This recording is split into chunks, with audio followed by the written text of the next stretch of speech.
Spoilers. Spoilers. Spoilers. Spoilers. Spoilers. Spoilers. I like that word. I thought you might.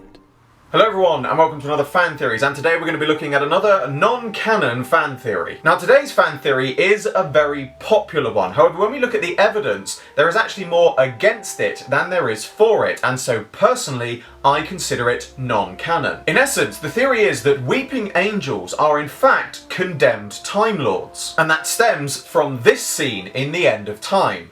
The vote is taken, only two stand against. And will stand as monument to their shame, the weeping angels of old. And some fans have also connected it to the fact in the Five Doctors, Rassilon seemingly had the power to turn people into living statues. So the question is, could he also turn people into weeping angels? Well, I think not, because when we look at the evidence, it actually suggests that the weeping angels could in fact be far older than the Time Lords themselves. Firstly, the weeping angels are said to have existed since the very dawn of time itself, which is supported in various media such as the Big Finish audio story The Side of Angels, and the short story Grey Matter from the book 12 Angels Weeping, which suggests they may have originated due to the effects of a plague similar to that seen on a planet in the story. In the comic The Gaze of the Medusa, when examining people turned into statues, the Fourth Doctor makes a comment about the possible existence of weeping angels, suggesting that even to Time Lords they are considered perhaps akin to mythical beings. And whilst the narrative book The Brilliant Book 2011 is not considered a canon source, it also puts forward the idea that the Time Lords were aware of the weeping angels, suggesting they were the stuff of nightmares, and in manuscript written in Old High Gallifreyan, an early Time Lord language, translated to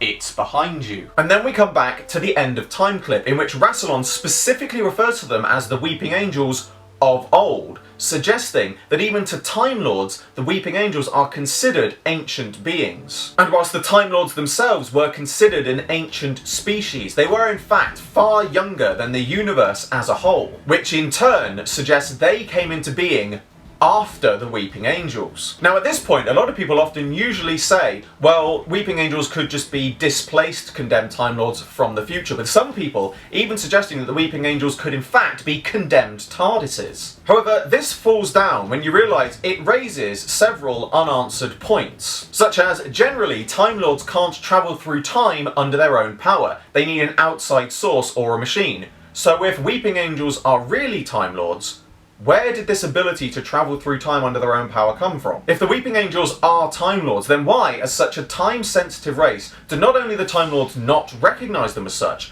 but also consider them to be mythical beings? We know that Rassilon hasn't always been alive, so assuming he did use his powers in the Five Doctors to create them, did he create all the Weeping Angels in one go? Of course, there is the argument at this point that you could say, well, the image of an angel becomes itself an angel.